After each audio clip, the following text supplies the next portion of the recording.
All right. Hello, everybody. It's me, your boy, Cryptid. So we have something that we kind of need to talk about that a lot of people have been talking more about. And if you haven't, you should probably think about it, and hopefully they don't mess this up. So if you don't know, what I'm talking about is the seasons. So this season ends in 29 days as of this recording. And one of the big things that they said for replayability is the seasons. Each new season, you got to basically create a whole new deck because the decks of the current season are really worth anything. So if we go to my Chizuru deck, uh, now actually let's look at this. So my Veronica deck. I have the original deck that I thought was pretty good for her. 2-0 Repose and two Epiphanied Kowalskis. So, four 2-card draw cards. Pretty good. Still have two basics in the deck, but that's not even that big of an issue because those are really going to be the only two cards left in the deck besides the draw cards. All good. Wish she had equipment, but it was a pretty good start. But with the new equipment for the seasons, obviously we all know that you can't use previous decks. So I couldn't use this deck in any of the new seasonal content. So I had to farm up new decks, which I ended up getting some pretty nice decks. I have this one, draw 2, draw 2, with these two with the draw AP. Pretty alright, pretty good, no basics. It's a definite improvement. But once you get the high of, getting some draw 2 Epiphanied AP cards, you're going to be chasing that the entire time. So if you get this deck, you really like it, you can't really use it once the new season comes. So hopefully they don't mess it up. And by mess it up, I mean, if you have decks you really like, where are you going to use those decks at? Now, people have been speculating and giving theories and suggestions of what they can do for other endgame because realistically, we have one place for endgame, and that's going to be the Basin of Hyperspace, the Dimensional Twilight.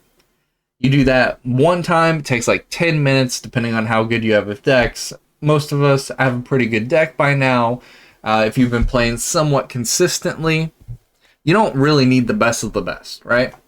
Besides this, there's been the seasonal endgame, which, are pretty alright, but again, it's just a one and done kind of scenario. You have the Great Rift that you can keep trying to do over and over again. I got a pretty good score. I got the minimum 500,000. I'm not really trying to go with the sweats up in the higher rankings. I want to do other things besides just bang my head against the wall and try and get that done. That's all nice and dandy. I mean, if you want to go super hard, this is something that's recurring. But for the normal player base, there's not a lot going on. You can try and do these, but again, once you get them done, there's no reoccurring benefits like there is with trying to get the highest score and do all that. So, another content creator, Vulcan, he has talked about over and over again a kind of chaos plus kind of gameplay, which I think would be great to use for to modify decks. And maybe in this chaos plus for every new season you can pick an old deck, right? And you can slightly modify it to go through with that deck and change it up a little. Now, keep with me here. What if, I had this deck going on. I really liked the deck. But the thing to make it the last season's update was just this little bit, right? As you can see, all my gear is pretty standard. It doesn't come from it, but it just has all these Epiphany cards and has this one forbidden card. What if I can go through with this deck, make one modification to it, and therefore take this deck over to the new season. If there's a new seasonal card, I can maybe exchange it for this. You know, something like that. Something to be able to keep your old deck if you really like it, you really like how it plays, and odds are very likely that I'll get a 2 Divine Epiphanies that I really like, and then copied one of them. If the chaos goes how it's been going.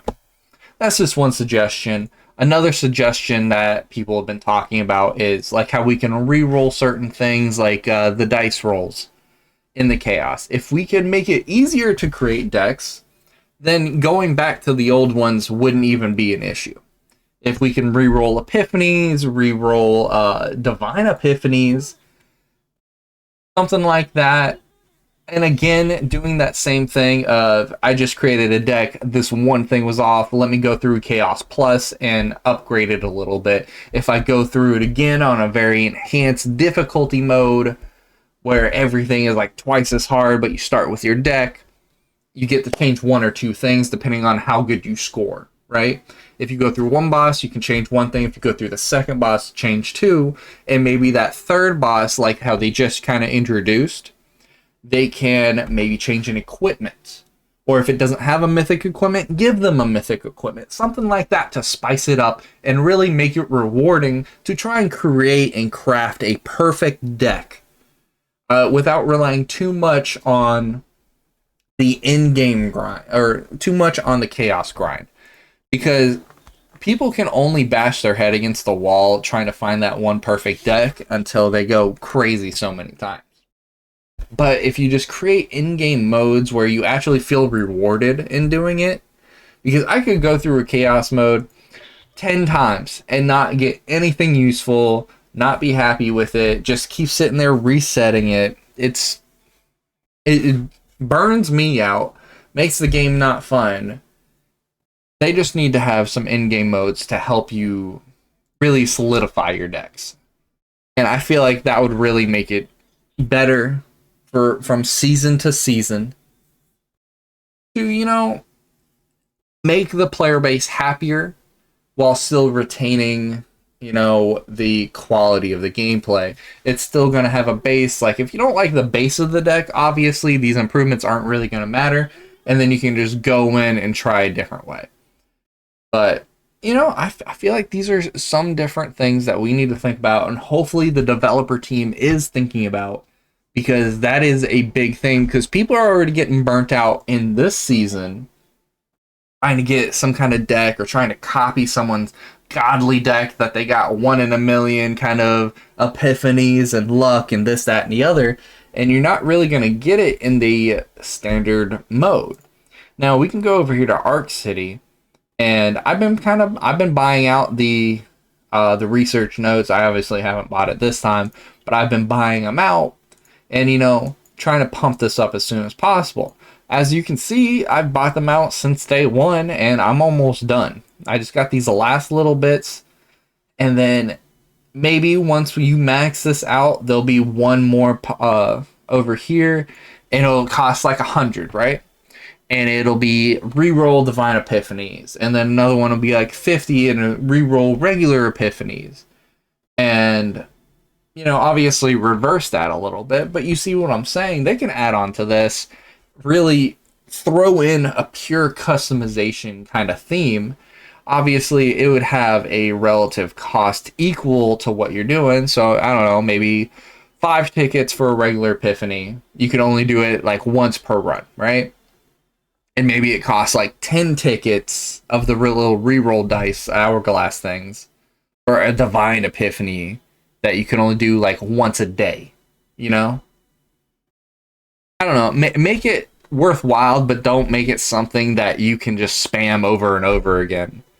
You gotta make it worth it. But, you know, those are just some suggestions, and I hope, because obviously, yeah, we do have 30 days left. So they're still thinking, they're still cooking it up, trying to figure out how best to serve the player base to keep things going at a steady pace while keep the retention high.